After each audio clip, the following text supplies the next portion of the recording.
What was Joe like when you were there? Because obviously you got a bad rap, man. You ever see him in the locker room and stuff? Was he trying to check in on everybody at the showers or what? Joe was like a dad. Well, to me, like Joe he was very personal, man. He knew who I was, which was amazing because he's older and he had a lot of players come through that program, and that the fact that he knew me and we had a good personal relationship was awesome.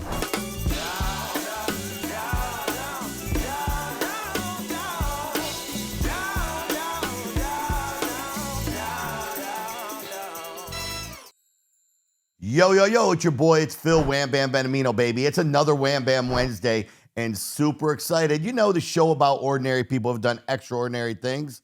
And as always, baby, we got to ask first, just do me a little bit of favor.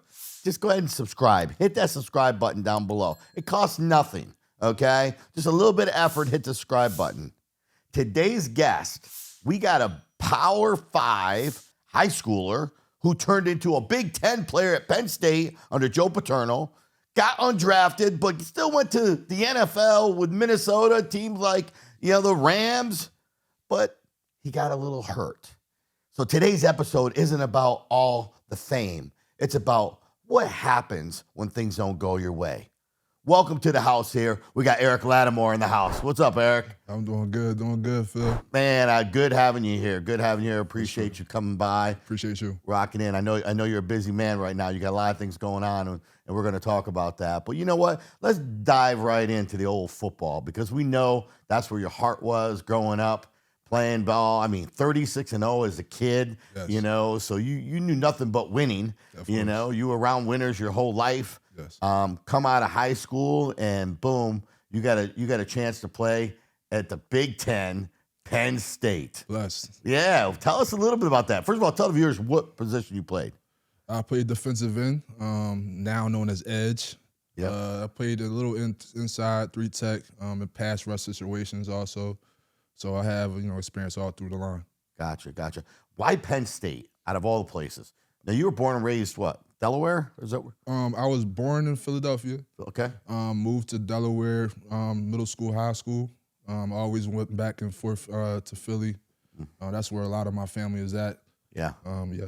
Got old Rocky down there, boy. Oh yeah. Did you run them steps a few times? Oh yeah, for sure. For sure. Yes. That's my love right there, man. Yeah. That's right. Yes. So, talk about Penn State. Why? Back then when you were playing, they didn't have any of this NIL money and stuff. They weren't giving you guys money. In fact, I think you're one of the guys that advocated for that, but we're going to get to that in a minute. But what made you choose Penn State? Just the home feeling. They made me feel at home when I came up there. The camaraderie of the other guys, Joe Paterno, of course, Larry Johnson, my recruiting coach, Ron Vanderlinden. So it was a group effort, but mainly my visit sealed the deal. We had some big hitters. Yeah. Yep. So, walking in on the first time, getting on that field, what was it like, man, when you strapped on that helmet? Do you remember that day? Oh my gosh, yes. I'll go back to mainly the first night game. Of course, the bright lights that illuminated the stadium with the whiteout. Seeing that, man, was pretty magical. There's no other feeling than that. We are Penn State, baby. You already know. Let's talk about Joe. What was Joe like when you were there? Because obviously you got a bad rap, man. You ever see him in the locker room and stuff? Was he trying to check in on everybody at the showers or what?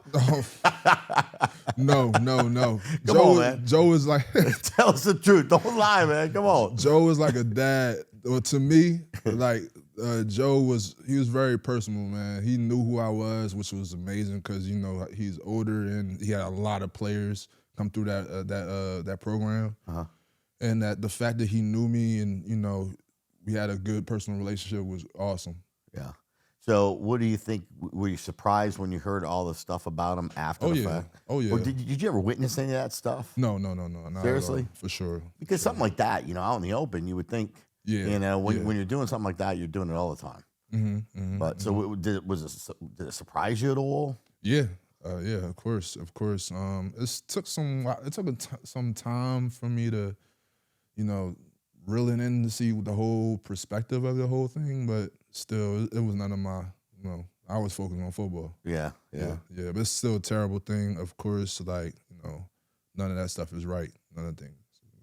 Yeah. It's unfortunate, but being such a great coach and what a legend, and then to kind of have that scar you, with what you've done in life, and then something like that can just change your whole world and everything. But being a player, I mean, that's what I'm saying. Being a player's got to be a little bit tough too, because you're thinking, hey, this guy, I think I know him, and find out maybe he's not what you really thought he was. Yeah. Once I don't know the specifics of that whole situation, so I really was just sticking to the the football aspect of it. Joe was a great leader. Joe Paterno library. He was more about us and getting us to the next level. Like a lot of people don't know that we had to cut our our chin hairs off. Oh, we yeah? had no ear piercings. Like it was really preparing you for the next step. And after you graduated college, like he prepared us for men as men. And as you can see, like a lot of Penn Staters, what we did after college. Right. It's big. In college, you obviously you had some injuries. Yes. You had some ups and downs with that.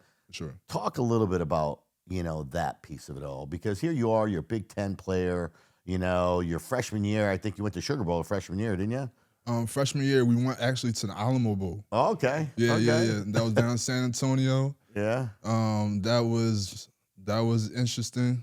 That was interesting because like we are known for going to when I was getting recruited, I think we went to the Fiesta. I think it was the Orange Bowl before I came. I think I'm not sure because I red shirted, all that stuff. So yeah, Alamo Bowl was a great experience because we played Texas A&M, which is a big game. Like it was a good game and it was fun. It was a fun atmosphere also down there in Texas. That was my first time really seeing Texas football too also. Yeah.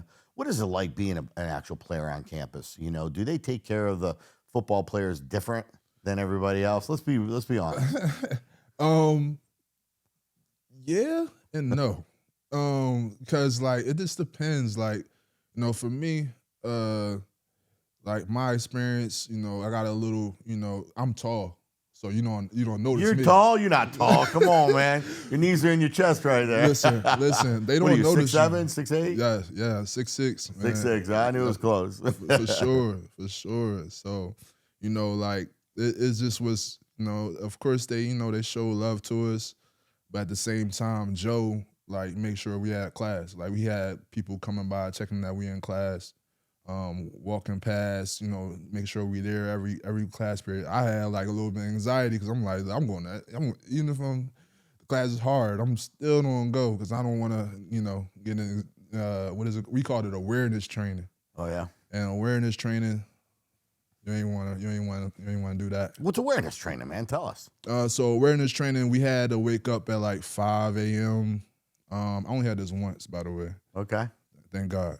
Yeah. And shout out to JT, the head trainer back at Penn State, JT and Jeremy Scott. They had us working. Sometimes it'll just be like strongman competition, basically working out 5 o'clock in the morning. This wasn't a pretty sight, man. They made sure mentally that they don't get you. Right. They try to push you on you and everything. Push you. See if you're gonna quit, give up. Exactly. Yeah. They want to make sure you don't want to come back. Man, look, exactly. Yeah, that's cool. What was your favorite thing about being on the football team at Penn State? Favorite thing, there's a lot of things, man. First of all, training table. Training table was great. Food, that's the food part.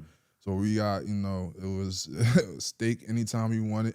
Oh yeah, steak? Pretty much every day. Okay. So that's where that tuition's going. Listen, all right. Listen, they fed us good. You know what? But yeah. But yeah, training table, the atmosphere again, like I'm still close friends with most of my, my college colleagues or classmates, however you put it. We all a big family. Yeah. At Penn State, when they say we are Penn State, that's really big. Like the alumni base, we're really strong. Yeah. We're all a family. It was a big Happy Valley. It was like a bowl. So it was just us. So like going to school there, that was a great decision because it wasn't really that much, interruption. It was just us in there. Gotcha. One year, I know you led the team. You had like 19, 20 sacks. With that, you're making a big presence. Now you're getting closer going to the combine, NFL and stuff. And then you get hurt. You get sidelined again. Talk a little bit about the struggles with that. I mean, your dream was always to play in the NFL, right? For sure. And here you are, and you're at a position where you have this opportunity, and then boom, you get hurt. Yeah. Did you think your chances were done at that point? Faith, man. I had faith. It was tough. That process was tough. Going into that process, you just was hoping for the best. Hoping for the best. I know going in, I think my senior year I had about 3.5 sacks. It wasn't high. I had a little bit of hype going into my junior year. Wow, so you went from a junior year with 19, 20 sacks, and you went senior year with 3. No, 19. I'm sorry, correct me, but yeah. 19.5 sacks. Make sure because they don't. If they see this, if they see this, that was in high school. That was in high school. High school, I had 19.5 in total, and I could have had a lot of sacks in college because I don't know who was doing the stat sheet up there at Penn State, but I'm missing a couple sacks. To keep it real with you, but that's cool. But but I the potential was there. Yeah, the potential was there for me to get to that level, but there were hurdles. Yeah, what was your biggest hurdle? Biggest hurdle, to be real with you, academically. Yeah, academically, which I didn't realize till later, that I had anxiety. They was trying to figure out, what was wrong. What's wrong with Eric? We had a lot of multiple choice tests. And with multiple choice, you get 1 out of 20. You get 25% shot. 1 out of 4 choices. Listen. I ain't gonna get too deep in that, but I didn't know what was going on. So and I later found out it was anxiety.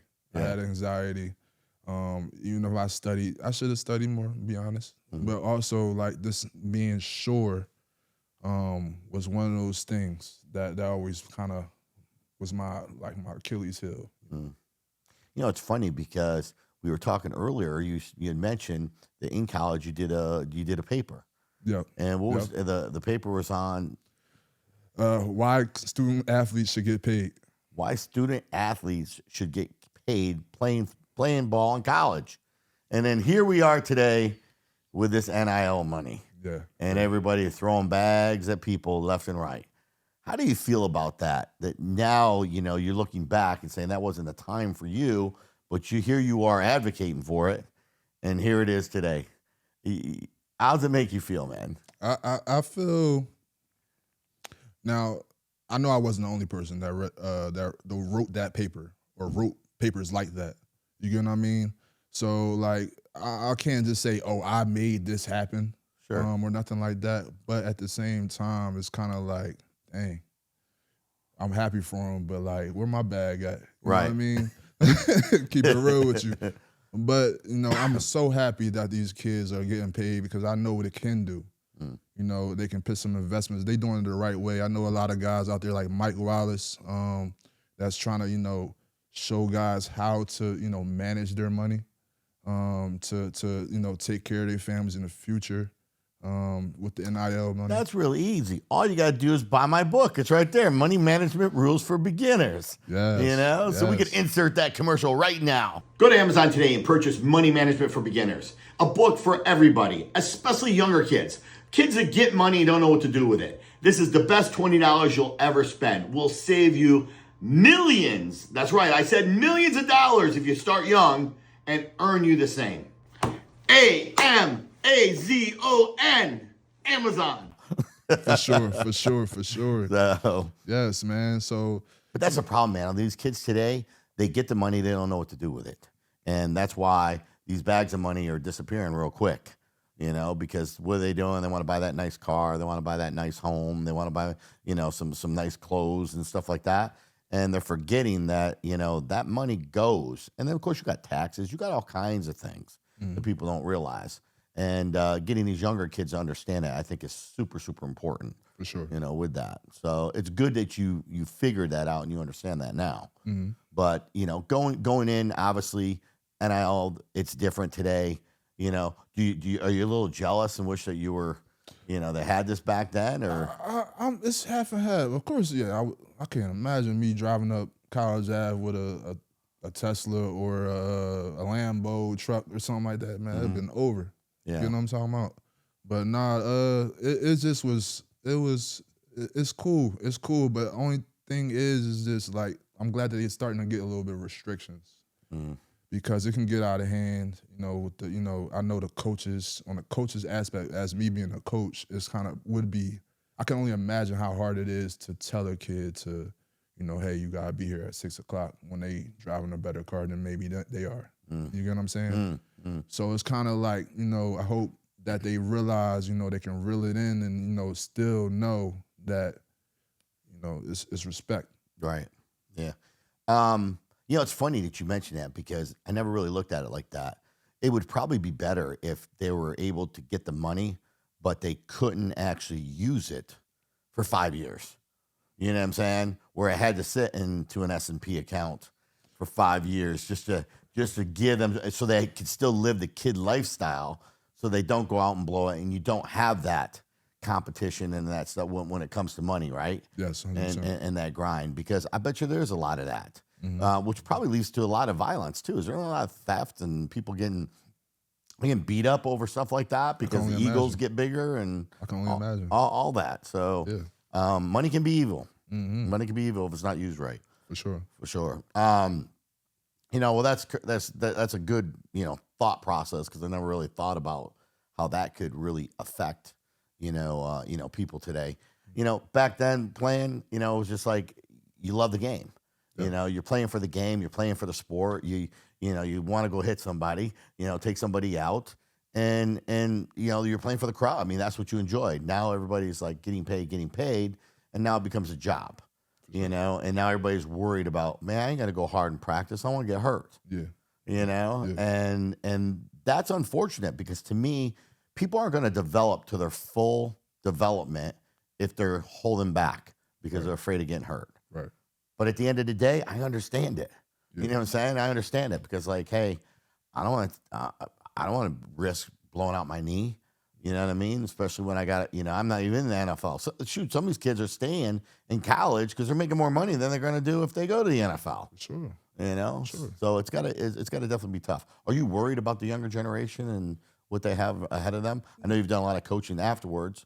They're smart, man. These kids are smart. These kids are different. Not necessarily worried. I'm more so. I'm more so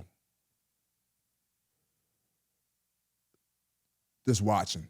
I'm watching the kids. You know, I just want to kind of, you know, I'm basically just letting them do their thing, and I'm here for guidance. If they need guidance, hopefully they being careful out there on their decisions, because I can only imagine, you know, the people that's out there that's trying to, you know, take from them. For sure. So let's talk about NFL. Draft day comes around and stuff. You know, you're not sure if you're going to get drafted. You actually you were undrafted, right? Yes. You know, but then all of a sudden Minnesota picks you up. Yes. How did that happen? You get that phone call. What was that like, man? It was a blessing. I had a couple phone calls coming in. Did you think you were going to get that call? You know, Yeah. I was talking to a lot of those teams before, you know, during the pre-draft process. Before the draft actually happened, I had re-injured my hamstring during the training process, so that knocked me pretty much out of the draft. I had pulled my hamstring during pro day, running my 40. I still ran a 5 flat, I'm pretty sure, around there. Yeah. And during the 40. So it was a definitely have a movie with my whole situation if it come down to it. But it was a blessing altogether. Yeah. Talk a little bit more about that phone call when you received it, and what comes next. Like, somebody gets drafted. These kids out there today. I mean, what happens? Like, boom, you get the phone call. You don't really have time to enjoy it. Like, boom, you're on a plane. You're on your way out. Yeah. You know, I mean, they own you now. Yeah. I was pissed. Yeah. I was pissed, to be real with you, because I thought I have confidence in myself that I was gonna get drafted. Sure. That I just, that I should be drafted. So, me falling out of the draft and I'm sitting there by myself, really watching the draft and just waiting for I got a couple phone calls, but just like, man, I'm in Middletown, Delaware, where everybody expecting me to get drafted. Right. And then it kind of sucked, but once again, I appreciate the opportunity for sure. But you know what? You got to think about it from a business end as well. Yeah. Because they're looking at it as, hey, this guy's gotten hurt a few times. He's injury prone, and we don't have to draft him. We could still get him after the fact. Yeah. Give him that opportunity. And there's a lot of guys that have gone undrafted that it turned out some huge success stories in the NFL. No, 100%. Keaton Mitchell right now actually was one. He's with Baltimore right now, a good friend of mine. Knew his dad real well, but he was undrafted with the Baltimore Ravens, and he started a bunch of games last year. He's playing real well. 100%. Shout out to those guys, all the undrafted free agents. Y'all already know how, listen, like I know how it is, especially, being one, how it is, the totem pole. But I mean, I was better than some of the guys that they drafted. I'm gonna be real with you. Sure. That were D linemen. You get what I'm saying? Yeah. So I was still pissed. I know my capabilities. I was hurt. Yeah, it would probably be a smart decision. One of those things. Right. Not to get me, but I'm 6'6", and give a little patience. I'll be viable. Mm-hmm. But yeah. But once again, I'm very, very appreciative. Minnesota Vikings, I love y'all for sure, man. Much Eric, love. you're too nice, man. You're too nice. I Maybe hear that's that. it, man. I hear that a lot. Maybe they're looking for a little bit more dog in you, man. Come on. Dog is there for sure. Yeah. Yeah. So talk about Minnesota. Obviously, Minnesota, you got hurt, and they released you. Yeah. They let you go because of that. And here you go again. Right now, you think, okay, I'm back in. I'm in the end. Okay, I got undrafted, but I'm here. I'm out here for 3-4 weeks. Everything, all of a sudden, boom, you get hurt. Yeah. And now all of a sudden, boom, their big cut comes around and they let you go. Mm-hmm. Talk about what a letdown that must have been. Yeah. During that time, it was a letdown. I can say this again with like a little bit of confidence, but I just wasn't. Even though I was hurt, I wasn't in shape because of the hamstring. So with the hamstring, you already know, like it's really hard to stay in shape or get in shape. So Right. I kept on re-hurting my hamstring during the process of me getting ready for the draft. So I wasn't in my best shape. So I was kind of relieved because camp ain't no joke in Mankato. You know what I mean? It may be up in the mountains and stuff like that, but it was we got all pro Jared Allen. We got back then Kevin Williams, big ticket. Yeah. We had Everson Griffin. We had a great defensive line there already. And I was just like, man, this is low-key embarrassing. Even though I was doing my thing towards the end, that's probably why I was a little bit hurtful. Because right before I got cut, I was balling. Hi, I'm Phil Benamino, CEO and founder of Cost Plus Processing, the company that provides financial services to your business. We provide things such as POS systems, ATM machines, and check services. One of the biggest things that we strive ourselves here at Cost Plus Processing is our customer service. We are an A+ rated with the BBB with customer service, and we're proud to say we're here in the United States with all of our customer service agents. Our objective is to actually teach you and educate you about the costs that you're currently paying and show you ways where you can eliminate those costs that you no longer have to pay. One of the biggest programs that are out there today is our dual pricing program, where you actually can offer your customers now a choice of how they want to pay. Do they want to pay with cash or do they want to pay with card? And if they pay with card, it actually helps you to absorb the card fees, so you no longer have to pay the fees like you've done for many, many years. Cost Plus Processing aligns ourselves with some of the top POS companies out there in the industry today. For example, we have perfected the car dealership industry, and our dedicated team are equipped to manage a variety of online payment forms and financing options that merchants require in this advanced ecosystem of payments. If you have a restaurant, we are proud to be able to manage the ongoing difficulties that arise from this fast-paced industry, and you're looking for pay at the table, where customers can easily swipe their cards, tap their cards, and make their payments with tip and also have a choice of how they want to pay, we have the solutions for you here at Cost Plus.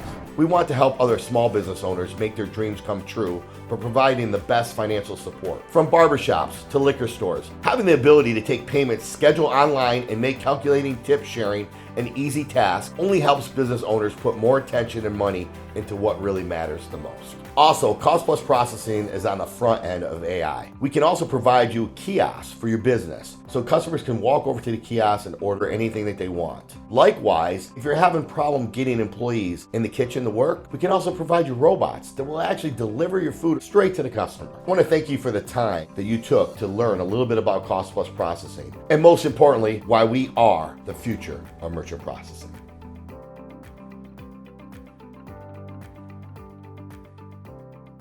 So get released, you're trying to get healthy again, and you get a call from the Rams. Yeah. So now it's like, boom, highs and lows, baby, highs and lows. Listen. You know, and the Rams call you and decide, hey, man, we want to give you a shot. Come on out. By that time, I was burnt out. Keep it real with you. Yeah. Like the highs and lows kind of burnt me out. And then I was just kind of like, man, whatever. Like I definitely wasn't getting appreciative of the opportunity, man. But like, at that time, you felt like, yeah, I was already hurt, and I'm like, I know this just wasn't, you know. So I didn't even clear waivers. So I was still a little hurt, and then I went straight into, you know, the workforce coaching and stuff like that, and I just wanted to, you know, give it forward.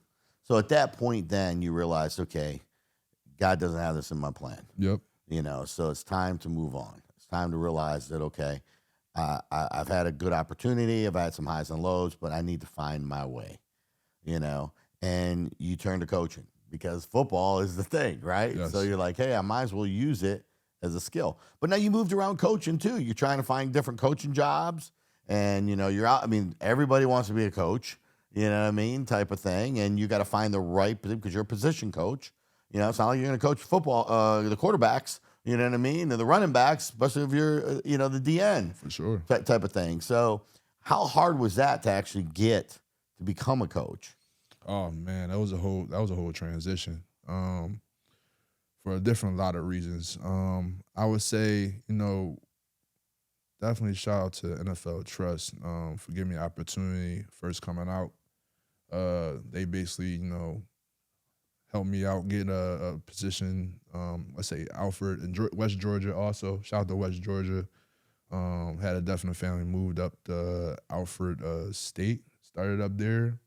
That was a beautiful situation. Yeah, this was lovely, man. But just learning that aspect of the game was beautiful too, because the recruiting aspect and just seeing it from the other side. You know, you got to deal with all the moving parts, and then, you know, managing the, you know, at that level, the money, or maybe the scholarship money, or, you know, this different kind of, you know. So coming from that angle, it was interesting because, you know, all I knew was Division I, you know, and that kind of it helped because the kids listened. Yeah.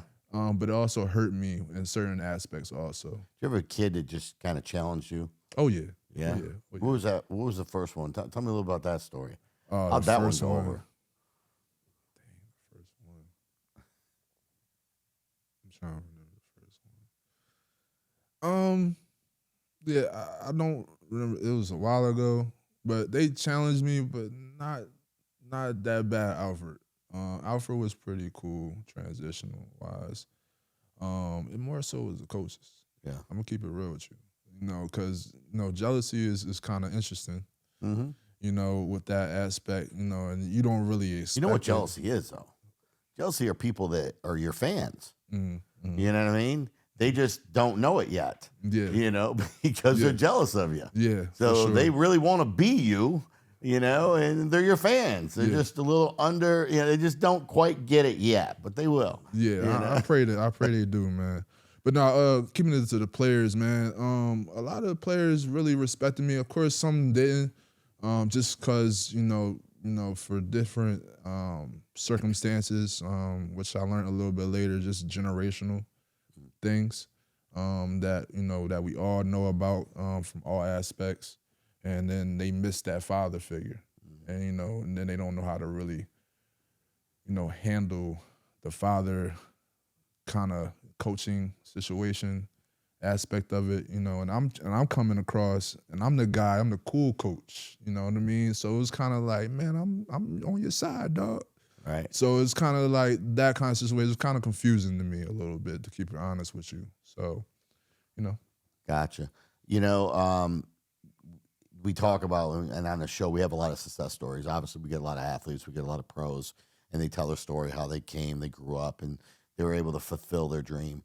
But, you know, to see that your dreams, you know, get swiped underneath you due to injuries and due to the battles and stuff, and realizing that, hey, there's still life out there after football. And that's the thing, you know, there's a reason why they call it the NFL, right? Mm-hmm. It stands for not for long. For sure. You know what I mean? And, you know, for those who don't know that, it's not for long, you know? True. But, you know, that's the reality. So it's like, what do you do afterwards? And how do you make a difference in life? To me, coaching, I think, is one of the greatest gifts. And, you know, so my hat's off to you there. Say thank you for teaching. Giving some of your skills to other people out there is a blessing as well, which is really, really important. But you've done some other cool things. Oh, yeah. You know, so I want to really dive into this, you know, this situation, which you've been working with recently with homeless people and stuff, because it's a problem in the world today. Oh, yeah. There are so 100%. many people that don't have a home and they're living on the streets. You know what I mean? It's cold outside. It's freezing. You know, they're hungry. You know, there's no food. But at the end of the day, it's like there's nowhere to have shelter. Mm-hmm. And you've been doing something about that. Tell us something about that. Yeah, my last job, I helped homeless transition into permanent housing out in California, and that was a beautiful situation. Met a lot of good people through that organization. Made some good friends with the coworkers, and just, you know, the community. The community, LA showed me a lot of love, man. I will be forever grateful for them for that. Just throughout the whole process, man, of just learning really the culture out there and just seeing what's going on out there, like boots on the ground. What, you know, tell me a little bit about the emotions of, you know, when you first stepped foot and seeing how some of these people are living. Man, it was tough. It was tough. Of course, you know, I've been homeless before, you know, and then me going into that aspect and kind of just like. When you were homeless, where'd you live? Where'd you stay? In the shelter. Yeah? Yeah. It wasn't long. But also I did stay in like Airbnbs, and, you know, I was just floating around the country. And actually I was doing missions when I did the coaching. Mm-hmm. A lot of the coaching opportunities I had, they provided housing, or they provided, you know, meals and stuff like that. So I pretty much was homeless while I was doing college coaching. So that was kind of my way of giving back. And throughout these 10 years, that was like my mindset. My mindset was like, I'm going to give back for these next couple of years. I've appreciated so much what my coaches did for me that I wanted to push it forward. Yeah. And that's where, like, I think that a lot of that comes from, like, why I went into, you know, helping, you know, people get into permanent housing in California.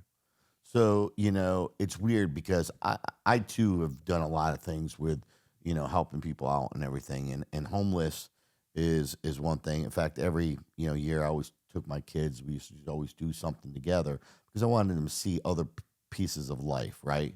That's real, that's out there. And, you know, people think that the homeless, they're there because of drugs. They made some bad decisions.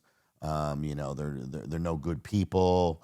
And the truth of the matter is, there's some of that, but there's a lot of not of that. Meaning, there's a lot of people, man, that just, you know, the families, they didn't have a family. You know, the parents gave them up. You know what I mean? You know, they had some bad luck with a job. You know what I mean? Type of thing.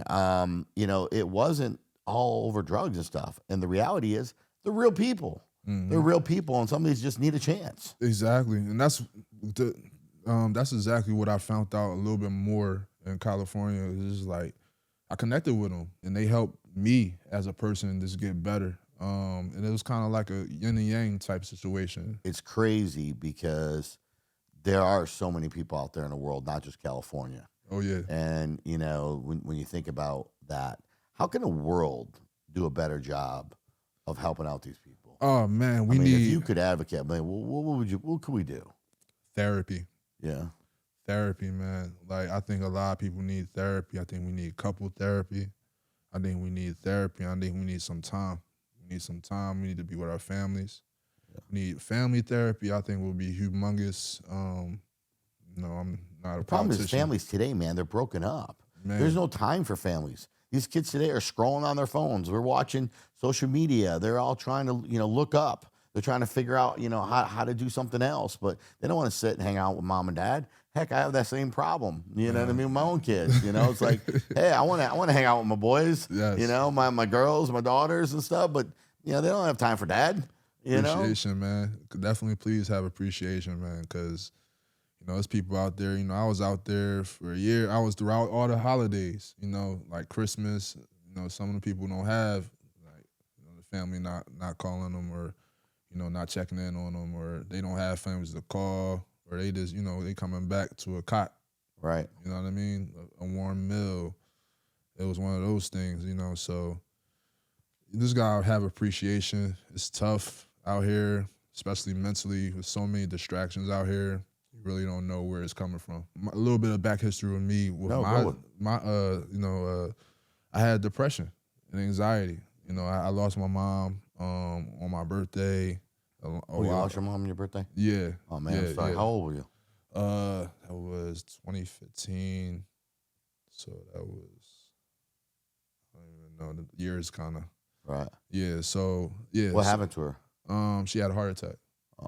She had a heart attack. Yeah. How old? Yeah. She, one of those things. Young? She was born in 1963. So. Gotcha. Yeah, I forget.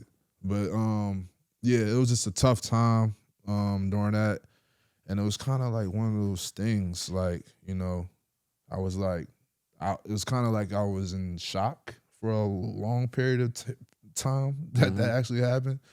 And then, you know, with therapy, man, and just the most unlikely people coming into your life and, you know, helping you out and, you know, just, you know, blessing you, and also just, you know, just the talks and experiences that you have through that experience has been, for the lack of better terms, is magical. You know what I mean?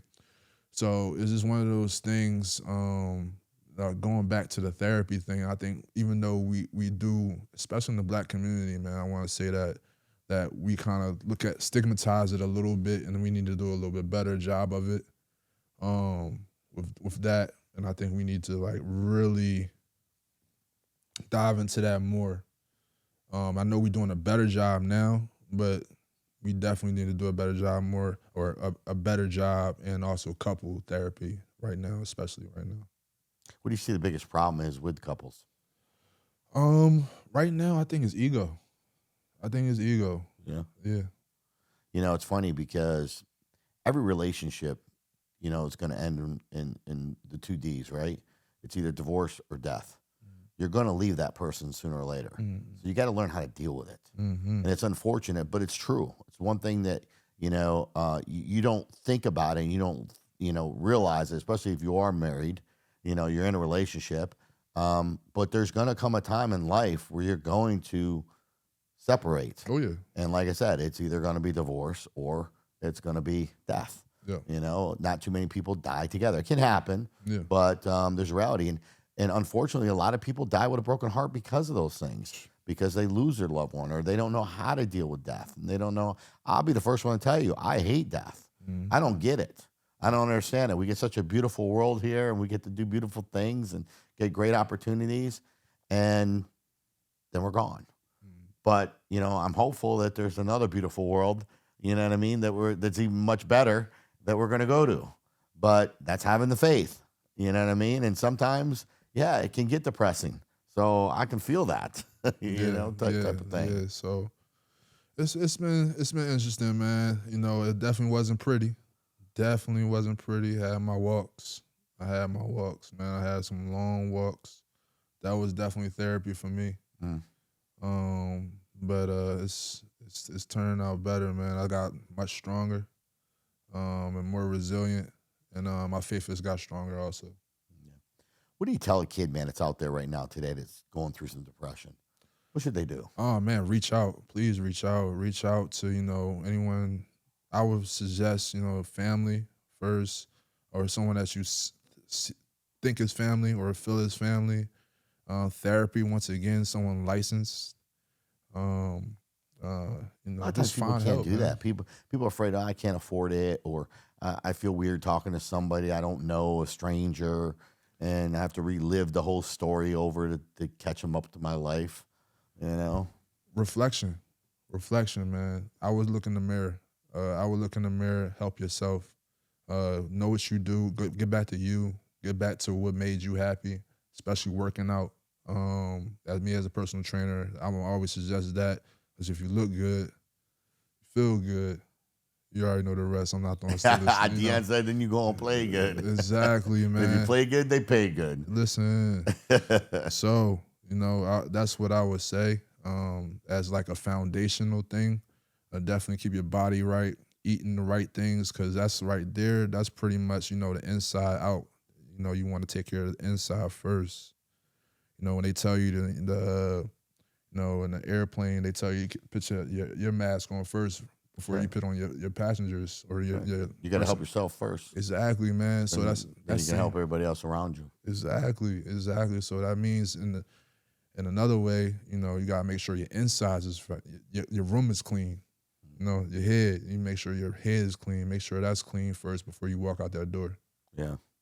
What were some of the biggest struggles you went through in life? Obviously, losing your mom had to be one of them. Oh yeah. But what would you, if you had to pinpoint one of your worst moments? What was it?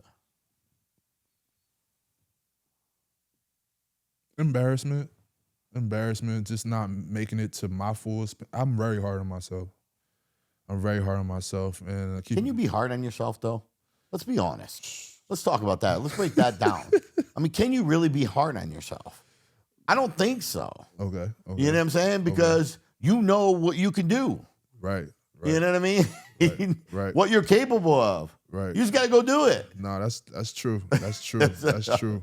Nah, facts. If you don't like what you see in the mirror, then change it. Nah, you're right. That's it. You're right. So.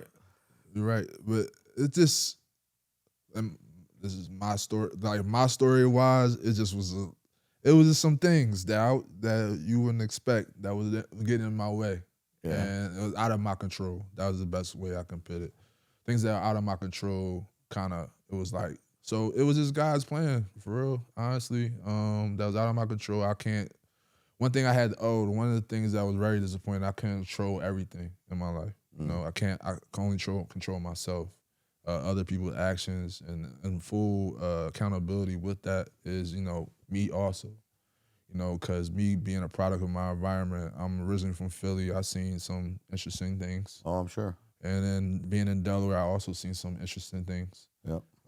Just a whole, up and down situation. And I was, once again, blessed to see both those situations and have that, once again, as my foundation to who I am now. Mm-hmm. But you can't use depression as a crutch. You have to use depression to make you stronger. You know what I mean? And that's what it boils down to, right? What I'm saying? Yeah. Put it into you. Well, cool. Well, listen, man, I got some rapid fire questions. I want to talk about Penn State. Okay? I'm going to throw some questions at you, and I just want you to know, boom, rapid questions, rapid answers. Are you ready? Yes, sir. Let's go. Toughest quarterback you faced? Robinson from Michigan. Okay. Hardest hitter on your team? Hardest. All right, I'm just going to say Sean Lee. Much respect, Sean Lee. All right. Most intense practice moment? Joe. Anytime when Joe yell. Yeah? Yeah. Speak. Okay. Pre-game song? Oh, man. Pre-game song, oh, shoot. I would say, this off the top of my head, Drake, Killer, and Nipsey. All right. One word to describe Joe Paterno? Legend. And one word to describe yourself right now? Unbelievable. I love it. Well, there you have it, folks. You heard it right there from Eric himself, Latimore. Eric, anything left to say to the viewers before we go? I love y'all. I appreciate y'all taking the time to check this out. Me and Wham Bam, my man Phil, Just appreciate y'all. I love y'all. There you go, man. And you know, as your boy always says, if your life was a movie, would it be worth watching? And if the answer is no, stop being ordinary and start being extraordinary. Till next Wednesday, baby. Stay positive and keep testing negative.